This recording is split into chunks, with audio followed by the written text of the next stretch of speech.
The Family Stone is the epitome of a cult classic where it's like it didn't get its due at the time, and now it was so complicated. I feel like people didn't know because it was a little like mean feeling, and I think people couldn't handle that it was like a holiday movie and that it had such. But it's like bite. a true depiction of the holidays that also makes you feel good. I think it's not going to feel the same this year. Watching it, it's going to really pack a punch. But it's also going to make the movie just like you're going to cherish it that much more. I will say, I know this is controversial, and a week after we did our icon, and I love Stepmom, I think Family Stone is a slightly more effective version of a movie like that. I literally cannot. It's like choosing my kids. I know. But I know what you mean. It's literally Sophie's choice. Yeah. I cannot do that. But it's like there are. But I'm going to make you do it on the podcast today. Oh no. Greg? I thought this was a duet. Oh, so you're just going to sing all the parts? Those are not the right sounds. Can you hear me?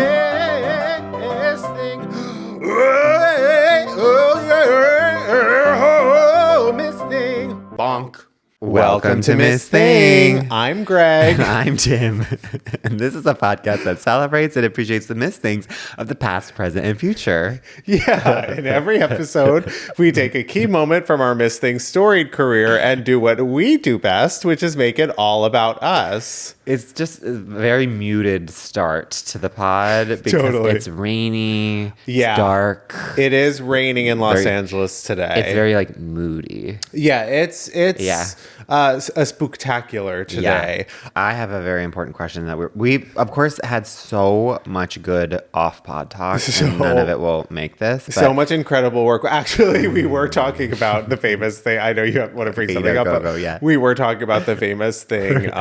The 13th reason. Oh, I didn't think that's what you're going to bring up. Yes. No. Literally. Yeah. I just realized I didn't know what that meant. And by the way, I have not seen the show either, so I don't quite know. Maybe I'm incorrect too. I sort of thought that 13 Reasons, like I always thought that was like 13 Reasons Why I Love My Boyfriend, and boy, was I wrong. No. Ultimately, it has to do with the demise of a teenage girl at her own hands. And there's no twist. Like, you think that she's dead, but she actually is like hidden out in a bunker. You're asking the wrong person. But I will say, as we were starting, and part of the reason why I was laughing is because when we bonked and cheers, I had a like bubble that formed in my mouth, and it was just sort of like sitting there. I could see it, like I could feel it on my teeth, and it was just a full bubble as we started the show. So that is my 13th reason today. That is. And you are not addressing the elephant in the room. What is the elephant? Which is that I'm wearing a Kirkland Signature sweatshirt, not t-shirt. I have worn a Kirkland Signature t-shirt on the podcast before under a suit. That was in white. And famously, Kirkland is the best brand out there. Right. I even think this as someone who's not a Costco member or goer. Yeah. I love their branding. Well, and you famously, very sweetly, gifted me a Kirkland sweatpants that are my favorite sweatpants, and I wear all the time. Well, see, exactly. Yeah. So last time I wore the Kirkland t-shirt under the suit jacket on the podcast, a lot of people had a lot of things to say, mostly positive. The Kirkland girlies, they get it. Yeah. And this is by the way, the closest thing that I could possibly come to brand loyalty. And those are not the only two items I own. I own the sweatpants that go with this sweatshirt. I have a hoodie. I have the t-shirt in black, in addition to the t-shirt in white, which you've already seen. I have other items here and there, but I mean, my entire closet, it's like the Kirkland showroom. Like when they do the Kirkland Met Gala thing, they are going to have to like raid my closet. Because your archives, you have a whole warehouse. It's like, that's bigger than like the biggest Costco. It's Meet by Deborah Vance. Like in Vegas, I have like airport or like whatever hangar. But you're making me realize, okay, what are the top 3 brands that you would love to sponsor you? Oh my God, this is such a good question. Kirkland, obviously. Trader Joe's. Okay. Any brands. So it doesn't have to be like, you know. But these are these are my staples. Yeah. And then, Palantir, obviously. No. Wait, what's that? That's Peter Thiel. I'm just trying to cozy up. No, what's my third? I think Teen Threeson. Okay, Netflix, sure. Let's say Netflix. Oh yeah. What's their what is their like? I only can think of like ta-dum, but do they have a saying? No, well, I think like there's a lot of things that we could, a lot of crossover. There's like Bake Off. I feel like we could really. No, I meant like if they had a slogan that we could say now to entice yeah, them. it's like don't worry, stream it's like happy. Keep watching. I don't know. Yeah, Who knows? yeah. How about you? What are your 3 brands? Okay, well, obviously the first one is Taco Bell. Oh my God. Okay, yeah. Taco Bell, and then I would say, now listen, I'm already ruining the sponsorship because Coca-Cola is, to me, like, that feels like the most American thing we could be sponsored by. Sure. But I would rather be sponsored by Pepsi purely because of it's the nostalgia of Britney Spears and Beyonce and all those commercials, like to be in a Pepsi commercial. They do ads differently over at Pepsi, and we would love to be in one. And then also just, like, I feel like Nike. Yeah, it's like free gear. Yeah, but just like I want to give the illusion of that we're very athletic. You know what I mean? Totally. So it's just like, get out there, girlies. You know what? And I agree with that fully. Yeah. And since Netflix is knocking down our door constantly to begin with, I'm gonna say Adidas because I would like to. I think. Well, we'll switch off seasons. Like they have to compete. And it's like, well, yeah, and we'll see who's gonna offer us more each year. Yeah. Merch and payment. Yeah. Okay, I love that question. Yeah. And with that, I think it's time to go to Dod Mom Sauce, aka Doll of the Day, Mother of the Moment, Sister of the Second. Our first and most famous segment where we take a person, place, or thing that we are currently super obsessed with. Yeah. And since we are actually in the area of brands that I'd love to sponsor us, I'm going to go first. Please. Okay, so if you have been worried about the whereabouts of Tyra Banks, she has been located in Sydney, Australia. I was literally just about to say, isn't she in Australia? Yeah. I'm not sure if you've heard about this, but she has recently opened an ice cream shop called Smize and Dream. I weirdly I've seen this. I wasn't sure if it was a fever dream, but I need to know more. It feels like a fever dream. Kind of maybe because apparently it's serving hot ice cream. What? So soup? So I think I saw it on Instagram. Someone like posted that Tyra has just opened an ice cream shop in Sydney, Australia. Yeah. And suddenly like my feed is flooded. So it's like Tyra Banks in the most basically like a lab coat or like a doctor's suit, just talking about her like insane flavors. First of all, her Instagram bio says, when you're like trying to get information on this, it says ice cream, but make it mama. So is that a demand or is that... That's actually poetry. That's slam poetry right there. Yeah, well, that's what's amazing about Tyra is that she leaves it up to interpretation. She makes you feel something. The fact that she hasn't, by the way, she should have an Emmy for hosting. Oh my God. I mean, yeah. She should have so many daytime... The performances that she gives... I know. That's why she had to flee. It was too much. She needed to go to a country that appreciates her, and the Australians do. Oh yeah, and so do we know why has she moved there, or that's just where she's starting the empire? She's probably not allowed to start a business here in the United States for legal reasons. Yeah, not sure what those are, but remember she went to Harvard for like business, or did she go to like Harvard Divinity? I don't know. In any case, this is taking over my feed. Some of the flavors. Yeah. There's one called Fairy Dough Diva. And then there's another one that I watched an entire video about, and she's talking about how she like loves jelly donuts. Yeah. And how in Australia they call it jam donut. And she's like, so I decided to make an ice cream called It's Giving Jam Donut.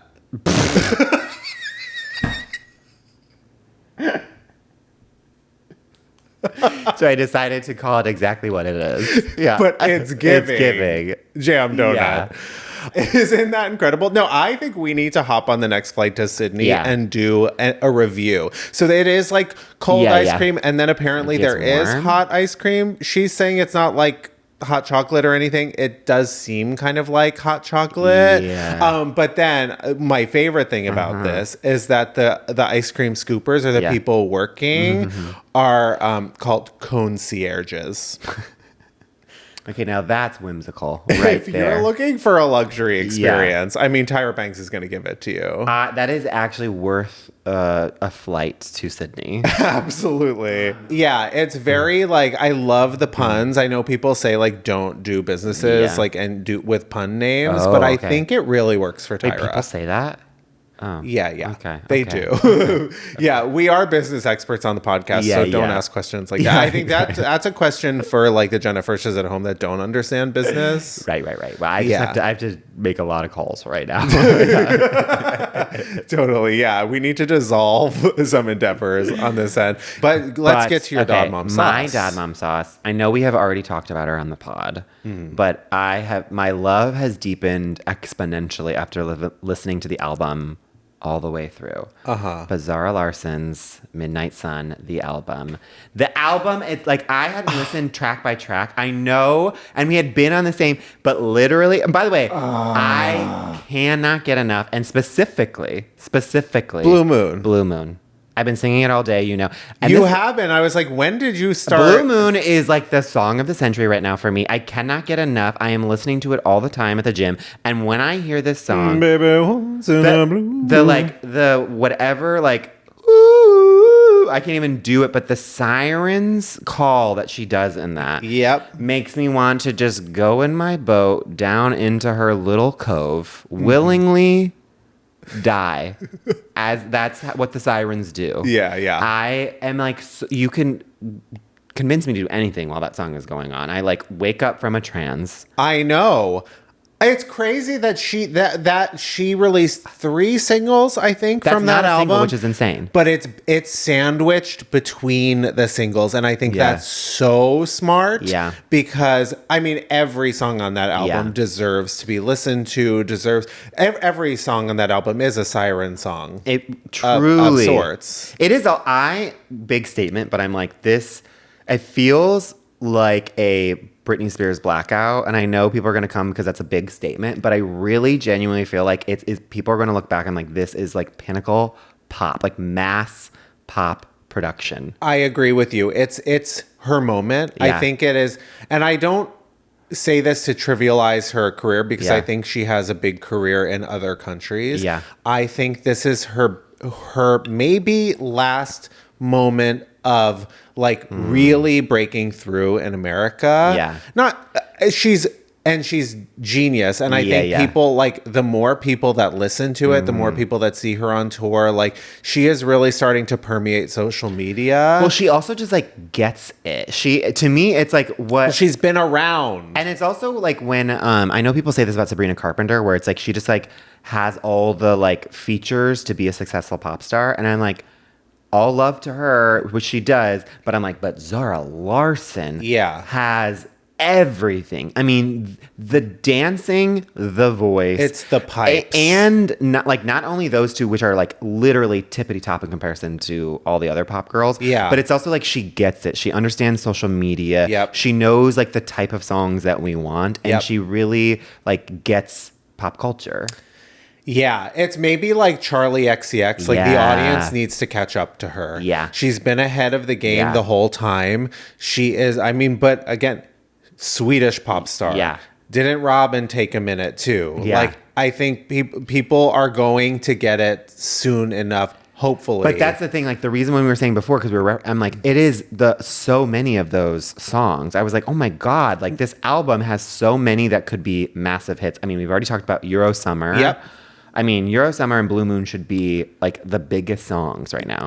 No skips. I think this one really has legs. I will say it's her best body of work because I've been listening to her for a while. She's also like growing. Like she's like realizing what she likes and what she does. And I feel like she understands too, like what producers to work with, to emphasize. And also she just sounds so confident.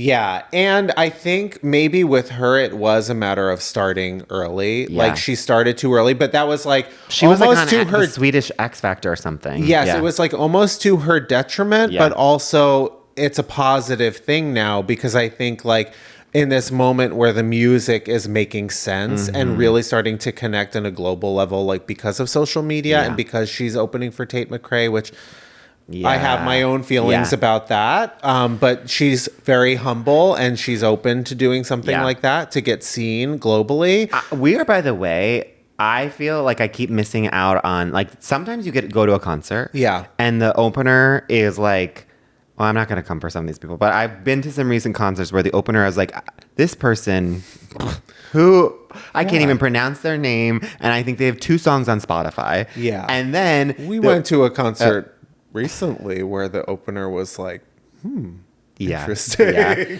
And then there'll be other ones where it's like, if you go to Sabrina Carpenter right now, Olivia Dean is her opener. And Tate McRae, it's Zara Larsson. And I'm like, wait, I want those. Like, right. You get that, those are double headers, basically. Right. It feels almost like unfair. And then you go to another one and they're like, okay, everyone get ready for XYZ. And you're like, what? Who's this person? Is this just your friend? Right. And then they never play ever again. They're like, it's their first concert and they give up music like the next day. Exactly. Yeah, no, I have been on that Zara train. I love the whole I just love the whole like palm trees and sort of like tie-dye, like that's those sort of like tropical California vibes. But it also feels very like almost like Swedish. You know what it feels? But very Lisa Frank. She's the real life like Powder Puff Girl. Like she is so just like animation come to life. Like whatever animated girl you had a crush on, as a kid, she comes to life in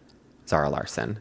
I don't know Zara Larsson personally, but I think she would love to hear that. Well, Zara, come on the pod. Yeah. We are huge fans. We would lose it. And I just learned how to say "we love you" in Swedish, which is I can't. What we can say, what I learned from the album is "puss puss," which means "kiss kiss." Another iconic song. I know. Everyone go listen to the Midnight Sun album. And we are going to go to break. Kiss, puss, puss. Puss, puss. Baby, once in a blue moon.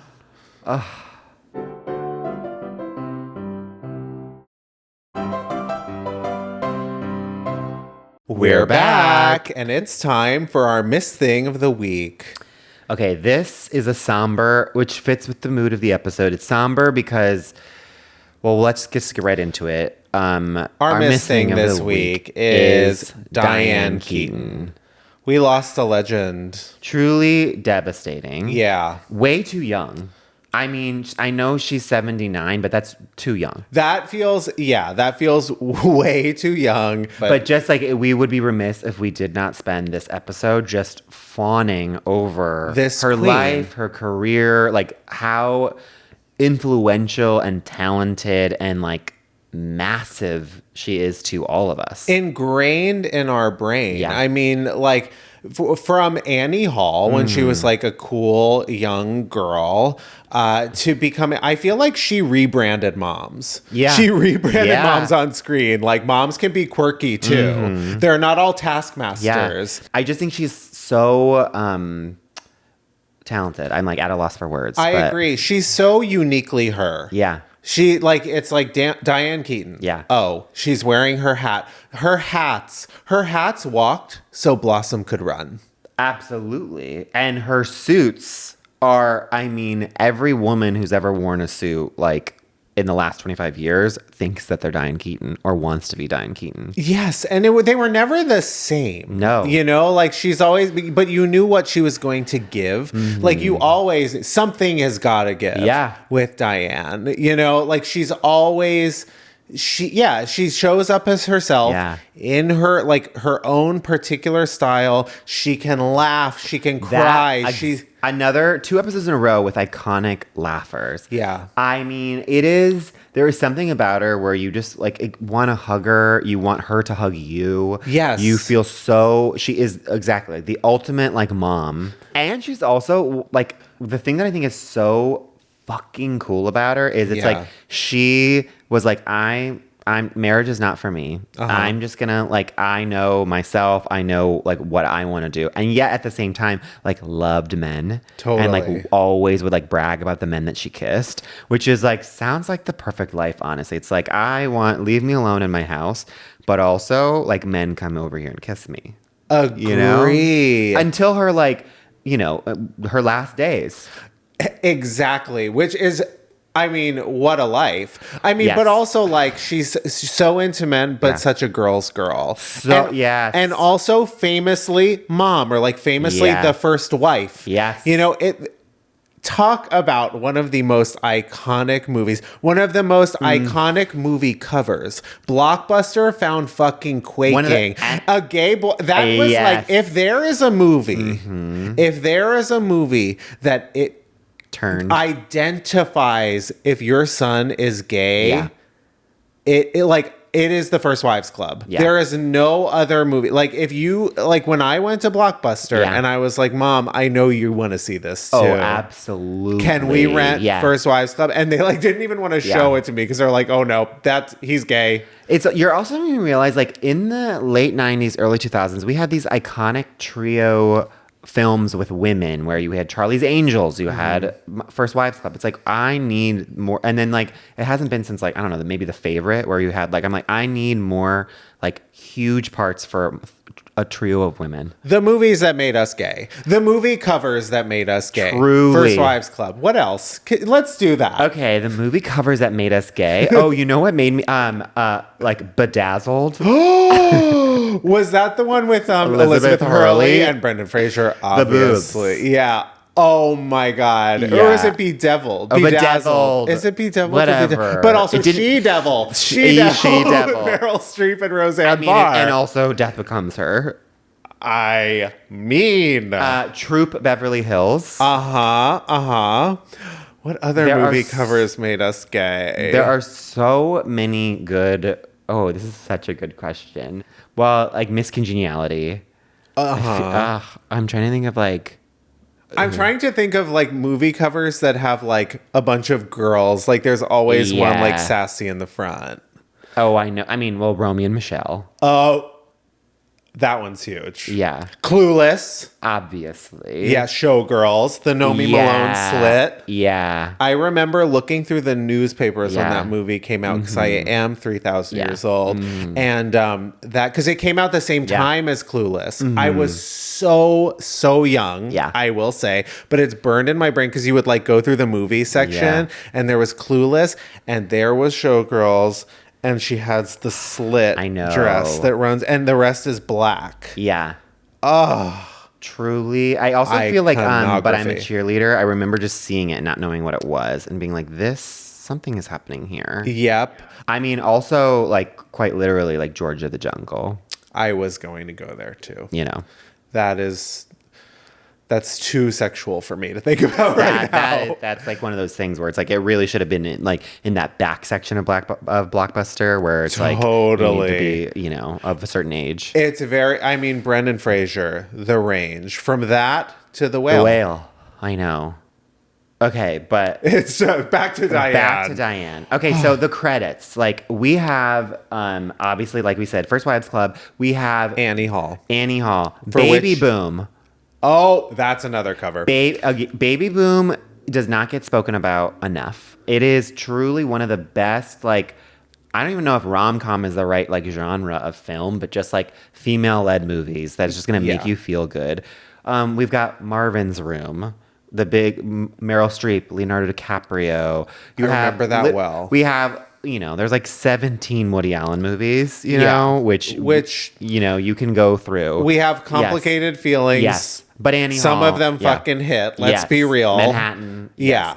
Yes. But then you have the later in life ones. And I will say, we've talked about it on the pod because it's probably the movie I've actually seen the most in my life because it's my mom's favorite movie and I watch it every Christmas, but The Family Stone. Yeah. The Family Stone is the epitome of a cult classic where it's like it didn't get its time due at the time, and now it was so complicated. I feel like people didn't know because it was a little like mean feeling, and I think people couldn't handle that it was like a holiday movie and that it had such. But it's like a true depiction of the holidays that also makes you feel good. I think it's not going to feel the same this year watching it. It's going to really pack a punch.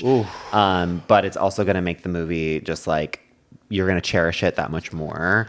I will say, I know this is controversial, and a week after we did our Icon, and I love Stepmom, I think Family Stone is a slightly more effective version of a movie like that. I literally cannot. It's like choosing my kids. I know. But I know what you mean. It's literally Sophie's choice. Yeah. I cannot do that. But it's like there are. But I'm going to make you do it on the podcast today. I can't. Okay, I literally, depending on my mood, because I'm like, because then I know what you're saying, where I'm like, okay, like I can cry at the end of Family Stone, but I can also cry when Susan Sarandon's Ain't No Mountain High Enough with her kids, and she gives them like the blankets right before she dies. You just, I know. It's so. They're both so good. They're both, they touch a different part of the heart. Yeah. Okay. But Mom's dying. Wow. But speaking of also like famous films, like an actress who's not afraid to do a musical number. No. In a movie. Oh, that's what I was trying to say earlier, which is like, you were talking about how it's like First Wives Club is, I can't even remember, but I was like, it is also the most famous cover in a movie. Like ending that, I'm like, I can't think of another like musical like cover. Is that even a cover or is it just an original song? I think it's a cover. But why? Oh, it is. It's like You Don't Own Me. Yeah. But it's so like, I remember being like, wait, why is this movie ending like this? Like the first time I saw it. But now it's just like, it's so kind of one of a kind and random and fun. Like the images of them like, floating through that room and dancing together. I love it so much. She's so iconic. We've already, but Something's Got to Give, Father of the Bride, Part 1 and Part 2. For her to do, I feel like she became like a post-menopausal romantic comedy, like superstar. Like she really paved the way for that in a way that like, I feel like no one really had done before and hasn't really done since. No. Book Club. Love that movie. That is so us. That is so us. And what a lovely segue to tell our stories. I can start. Please. So when I think of the legend, the Queen, Diane, like we've talked about, I think of all of her famous suits. How there is, when I think of her in a suit. Yeah, of course. I don't necessarily think of myself in a suit. I don't wear them. We're in a famously in an industry where you dress down to go to work. Right. If you have a suit, it's you get weird. made fun of. Or you're like an awards. You're awards bait, and you're a little too stuffy for us. Exactly. Yeah. And so this was like a couple years ago, I was realizing that I was like, I don't really have, like I have suits, but like every time I go to a wedding, it always feels like it's not the right one. And then I was like, it's time. I'm an adult. I need to spend some time getting like my suit. The suit that fits me perfectly, that I can just wear to any fancy occasion. I'm too old to not have this suit. Sure. And getting that suit is a process. It is. Thank you. Yeah. And so and then I was like, but I still, I was in my later 20s. I still don't have buckets of money. Right. So I decided I'm going to go the Indochino route. I've done Indochino before. And so I'm like, I'm going to go to Indochino. I go to the store. It's a whole process. You get everything. Like they measure everything and like tits to toes. It's a whole thing. You're there what feels like for hours. Right. To make sure. But then you feel really excited that you're going to get this like amazing suit. They really like ask you a bunch of questions. You feel like, okay, when this suit is ready, I'm going to look so fucking fly. Yeah. It's going to fit like a glove. Yeah. And so, little do they haven't met me, Miss Weight Fluctuation. Well, and I thought, I was like, you know what? I feel confident I'm going to be at this weight for a little bit of time. I'm not trying to do anything drastic to my body at the moment. Sure. So this is a perfect time to get this suit. I leave the place. Like a couple weeks later, they say it's ready. I go back thinking like, great, like this is going to be the first day of the rest of my life. Yeah, of course. I try it on. And that's also, by the way, like, in LA, it takes like 40 minutes to get to the store and come back. Anytime you go somewhere, like it's a process. And so I'm just like, okay, this is the last time I'm going to Indochino. I try it on. It does not fit. And I'm like, what? I haven't gone up or down in size. Yeah. And so I'm like really frustrated. And they're like, this happens sometimes. Like, it's just like, that was like the measurements. But now that we see you on, I'm stuttering. They need to but sometimes I do think that it is a normal part of the process to go back and try to, but not for it to not fit at all. Well, so then they were like, this is normal. We just have to take it in, take this out, do that. So I'm like, okay, fine. Then a couple weeks later. You have to trust that Indochino technology. Trust the process. Yeah. And I actually was trusting it, but I was getting annoyed that I was like, I just wanted it to fit on the first time. I go back there. The phantom thread of it all. Exactly. I wish I had him. And as I go back for my second time, literally still does not. There's still some things, and I'm like, at this point, I'm like, I'm over it. Yeah. I have to go back a third time. Oh, and at this point, I'm like, I'm over it. I'm also feeling like I'm gaslighting myself. I'm like, do I just not like a suit on myself? Am I just not the suit body? You know? Agreed, because you have to have the good right one, but and it's so annoying in such a process. And then to just see, you're they're never gonna fit, and then they're just proving you right over and over. But name a worse thing than trying on a suit. Mm-hmm. It's the most time consuming process. It's so time consuming. There's one thing that is more time consuming than trying on a suit. Taking off a suit. Hanging up that suit at the end of the night. Yep. That's a fate worse. That's my 13th reason. Legit. Yeah. And so the third day, the third time I go there, I try it on. I'm like, you know what? I guess this is I'm still not happy. Yeah. They're annoyed at me. I'm annoyed at them because they're like, you're unpleasable. And I'm like, well, this still doesn't fit. You're not. And then I was like, but maybe and I was like, you know what? Red Nose Day. Of course. Which famously, this is Greg and I's thing. This is a new thing. Jennifer says we are all going to adopt this. Yes. Red Nose Day, which is we have a friend who, whenever she's having a bad day, she puts on red lipstick to distract from the fact that she didn't put any other time and effort into her day. Yeah. And then she gets a lot of compliments because when you wear a bold red lip, people notice. People notice. You immediately look better. Yeah. You compliment. And she was like, it's actually my way of cheering myself up, but I'm really having a bad day. And then it's slowly now for her, it manifested as okay, it's a way to be kind to myself. So I was telling this to Greg, and when we were having our low self-esteem moments. Yeah. Some days Jennifer says it's not it. And so Red Lip Day slowly turned into Red Nose Day, which of course also is some sort of charitable event. I believe it's cancer for kids, right? To cheer them up. You know, but it's just taking back whenever you're having a moment where you're looking at yourself and you want to say the worst thing possible. You just say Red Nose Day. Yeah. Red Nose Day. Remember to be kind to yourself. Be kind. Yeah. And remember, be kind. Rewind.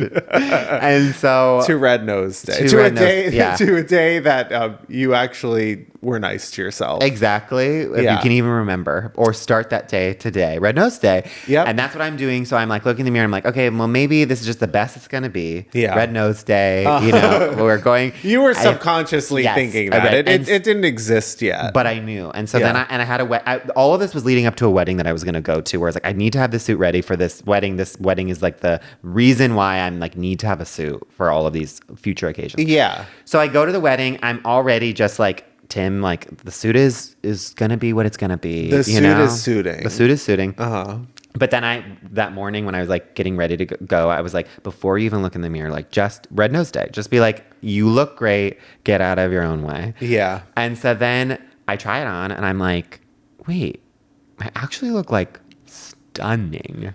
Oh my God. Red Nose Day has worked. Red Nose it is a mindset shift. I'm I literally am the hottest person ever. Yeah. You do have two modes. Yeah. It's one or the other. It's either the opposite of Red Nose Day or two Red Nose Day. Yeah. Totally. Yeah. It's shock red. Yeah. Exactly. Yeah. It's the Shining elevator. Totally. And so I'm at the wedding, living living my best life. Like, no one can tell me anything. You know, I'm just like waving, saying hello. I'm like, everyone's obsessed with me here. I look so good in this suit. Yeah.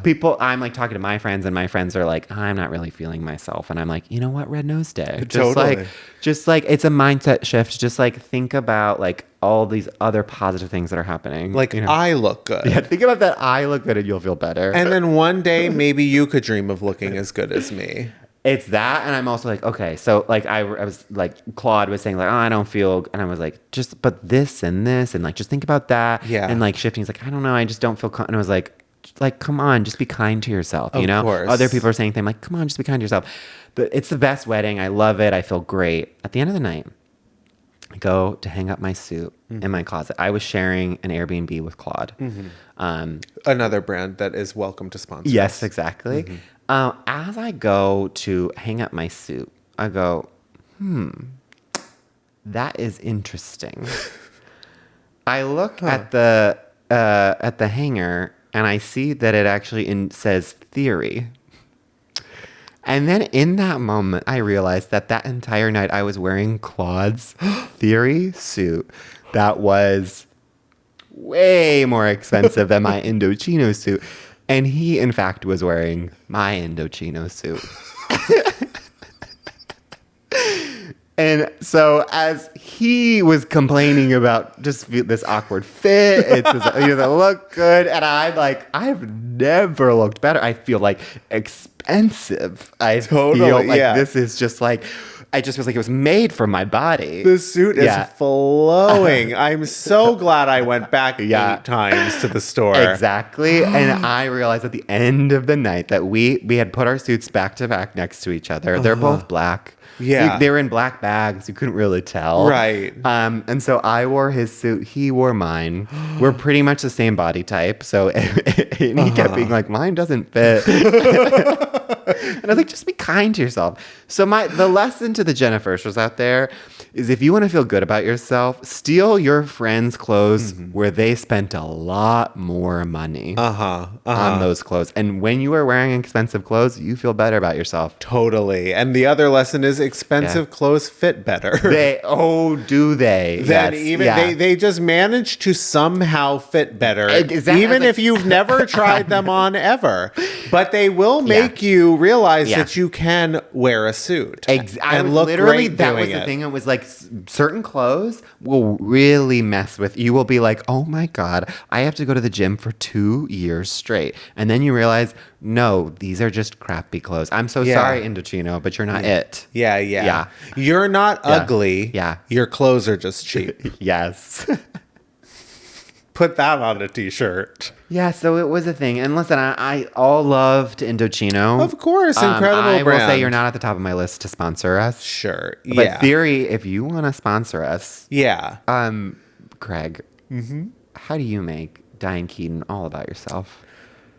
So, I mean, Diane Keaton, we didn't even get into all of the incredible work she's done. Okay. But my mind immediately went to a certain film with another gay cover called Hanging Up. I've actually never seen Hanging Up, but keep going. I have not either. Okay, but I have. Okay. I feel like I've seen it. Maybe that's what I want, like, to watch for my birthday. Like, maybe that feels like such a good, like, birthday, like, have everyone over and watch a movie. That does feel really fun. Yeah. But sorry, go. Yeah, no, Hanging Up is such like an icon. Like, again, it's one of those movies that I felt like I always wanted to see, but I could only watch so many like women-led features. Yeah. Like, I could only rent another trio. What happened to it? It's Meg Ryan, Lisa Kudrow, and Diane Keaton. That fucking cast. I don't know why. I think it was like I was growing out of like blockbuster trips at that point, and I just like never saw it. Yeah. That being said, of course, it's the first thing that came to mind when I was thinking of Diane Keaton. And that reminds me of, not to take us back, as on the first rain of the year, or like the first really rainy day in a while. Let the rain fall down and wet my puss. Puss. Exactly. And so that takes me back to the very beginning of this year, 2025, when Los Angeles was riddled with fire. It's still too soon. It is way too soon. And of course, And we're by the not way, that was an entire January was an entire year. Oh that my month God. alone was a full year. That first week. And then to just be like sitting at home being like, am I going to evacuate at any point? Yeah. And then I was like watching Squid Game season 2. Oh, it was whoa. it was all like, I could only watch like 5 minutes at a time and be like, I need to stop watching this because it is too stressful. Yeah. And then of course I would like, it's Squid Game, you have to keep watching. But anyways, that's neither here nor there. So whenever there is a fire in Los Angeles, it's like Greg everyone started it. That's right. Don't say that. Don't even invoke that. Yeah. You know, it's like people completely forgot that they should have an air purifier in their home. Because like they should have it at all times in Los Angeles because the air is so disgusting. Yeah. But it sets up like a mad dash for air purifiers. Oh, we talked about this in the pod at that time. Yeah, exactly. So at that time, there was so much confusion, and and this one company I found out on social media that there was this one company that was offering like really, really steep discounts. I remember on this. On a like a really high quality air purifier, and you had to call this number in order to get that air purifier at this steep discount. Yeah. But this company, so it's like amazing. These are the first responders. Yeah. You know, on the other hand, the people working the phones, I would say, were kind of like maybe the last responders. Yep. And I understand because like they were probably really, really overwhelmed at the time. And I just want to know that I actually was very present during this time where you were so excited that you were live texting me that I need to hop on this deal. Yeah. You were like, oh my gosh, Tim, I'm about to like luck out. I want you in on this deal. Yeah. You're texting me. You're like, oh my God, it's about to happen. Right, of course. And I so kindly offered to get you one. Yes, you did. Yeah, because I was just doing the work. Like so I was warned, you know, it was going to be very hard to get through to them. But if you can order it, but you can only do it by phone. Yeah. So I was calling. One day I didn't get through. Yeah. The next day for hours. And I remember this phase of our friendship, like if we were texting, it was about the air purifier. Oh, there was course. like 2 weeks where it was like, I'm telling you, Tim, do you want in on this deal? Yeah. And you were all in. You were like, yes, I was very much like, if you're willing to do the work, if you're doing you want me this, on the phone? Yeah. Oh my God. I'll how pay you. kind. No, barely. No, thank you, really. But we'll get there. So I'm calling. So then it's the second day. Yeah. I finally get in touch with someone, and this woman, God, I love her to pieces. I owe her just my world. I honor her. I will say she was in the most remote village in India. Yeah, of course. Talking for a California company that obviously needed help. And I say this with all the love in the world. She did not know how to use a phone. She could not hear me. And this is I'm totally cool with this. Did not understand a word of English. Of course. Yeah. So, which is totally, and I honor that. Yeah. Very kind woman. So I was really, struggling to communicate with her, but of course she knew about the deal. Yeah. So there was one that was, and I'm texting you. I'm like, oh my God, I'm through. So one of them, like there was one that like was no longer available. She's like, the deal, we don't have that, but this other one. So it was like slightly more expensive. I'm like, Tim, do you still want it? So I'm like, give me 2 of those. Give me 2 of those.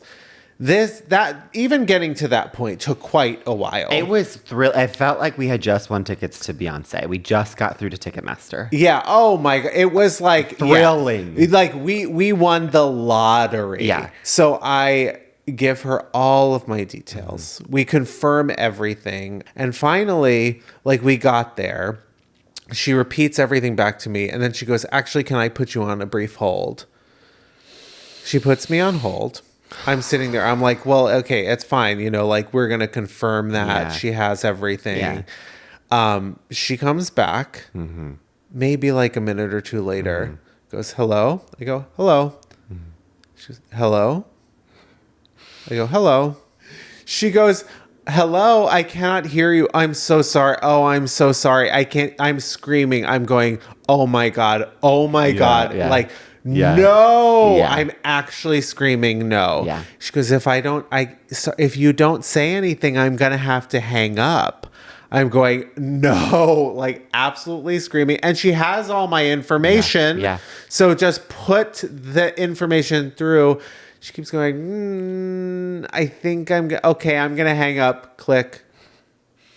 The most devastating thing of all time. It was the hardest day of my life. And fire is raging, sky completely pitch black, like with orange glow. Yeah. You were basically live texting me during this, and then I remember the series of texts after she hung up. And it's those moments in friendships where you are like, I don't know how to respond to this. You're like, I need to be very supportive. What is the exact right wording? Like, to see the amount of exclams of like, I got through, to then like the very small no caps, no punctuations, like she hung up. And then I'm feeling so bad because I promised, Yeah. I overpromised to you something that I couldn't deliver. Only for you to come back and tell me, oh, that's fine. I got another one. No, I just had one on backup that I was like, it was in my word, my like, what's it when you place it on Amazon, like save for later. Yeah. I was like, well, I'll just get this one, And then I said, out of the kindness of my heart, You should get one. You too. should get one. Too. And with that.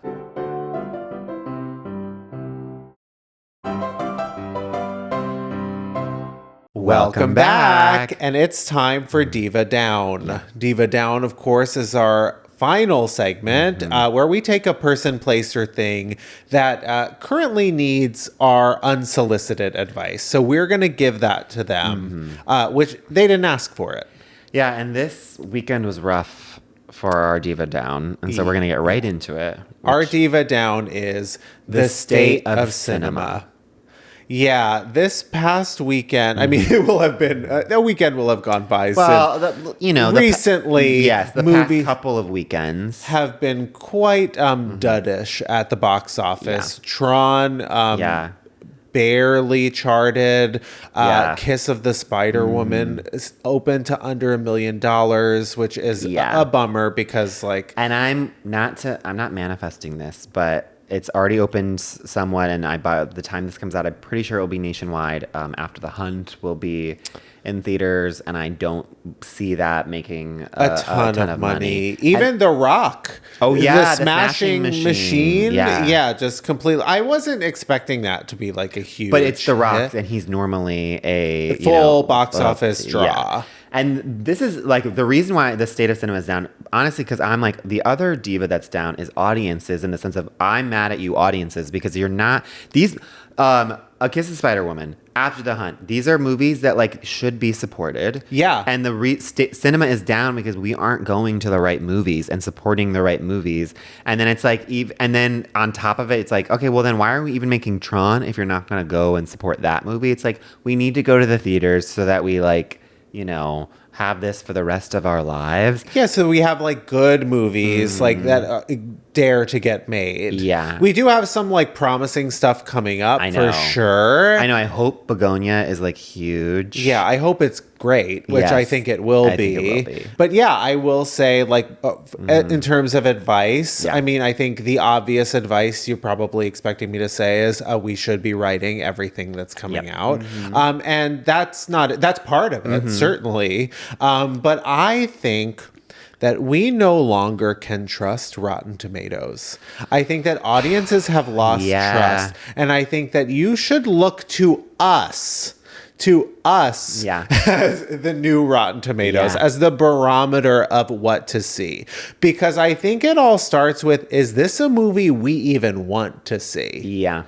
Yeah. And it's like, we want to see Kiss of the Spider Woman. I would even say see Tron. Yeah, and that's I would see Tron. Yeah. That's a good starting point as like, is a movie even worth seeing? And then beyond that, we'll tell you if it's good or bad. We're not going to lie to you. Yeah. So I think just look at us. If it's like a movie that we are even interested in seeing, start there. And it's also, going to be if worth it's your good, time. like if it's good, bad. Totally. You know what I mean? Exactly. Exactly. Like there's some ones that you're like, I mean, I still haven't seen A Big Bold Beautiful Journey, but I will. And I have a feeling it will be good, bad, and I don't care if other people say that it's going to be bad. I've not heard that. I've not heard Tell good, me bad. one person you know who's seen it. Oh, you got me there. That's what I'm saying. Like, we all just like make these decisions. And the same where it's like, I believe After the Hunt has like a 42% on Rotten Tomatoes. Which is crazy. That is actually a lie. Yeah. Like that is just like politics right there, because it is actually such a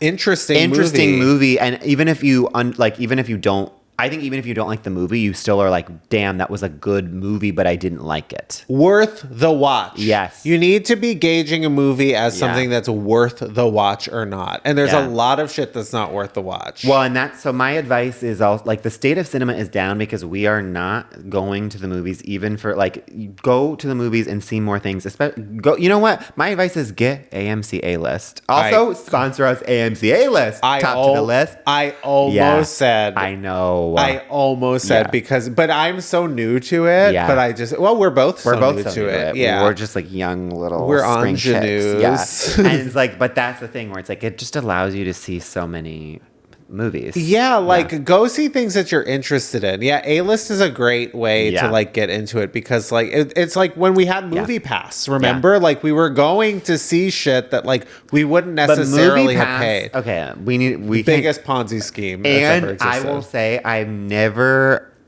come so close to ending so many of my friendships.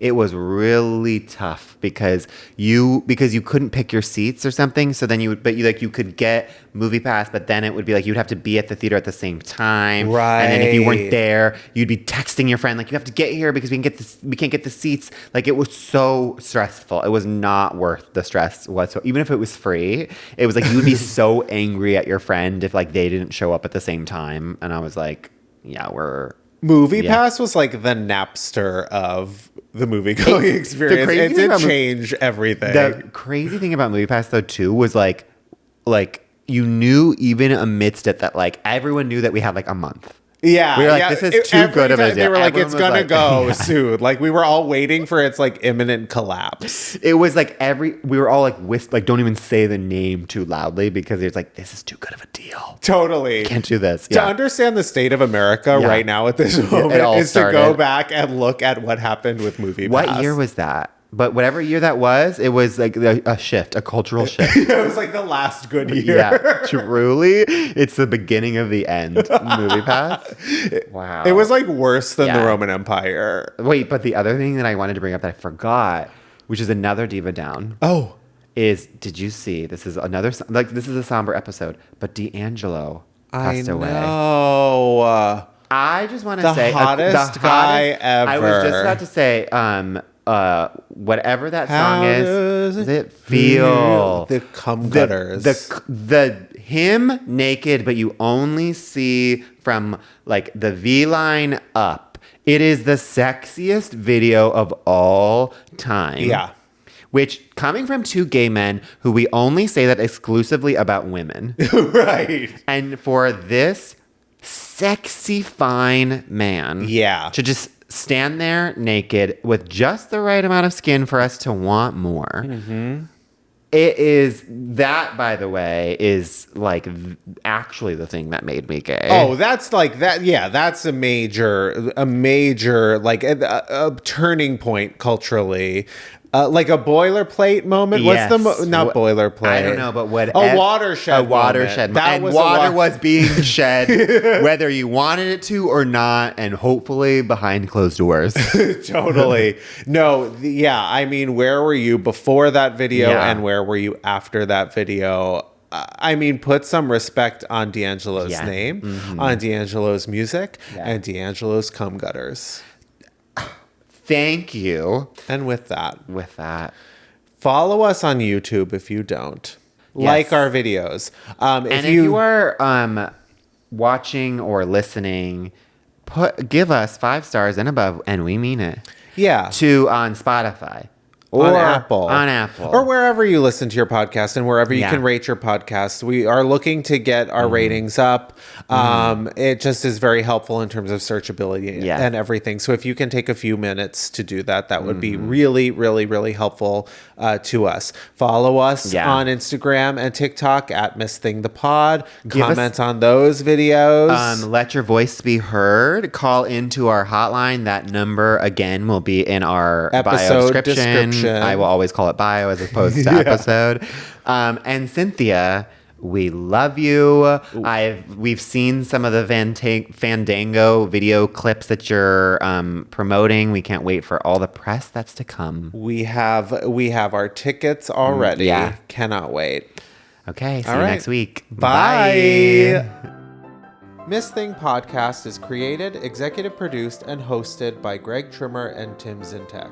It's produced and edited by Benji Simons, with cover art and additional creative support by Claude Zeins. Follow us on TikTok and Instagram at Miss Thing the Pod. New episodes drop every Tuesday. Watch on YouTube or listen on Spotify, Apple Podcasts, or wherever you get your podcasts.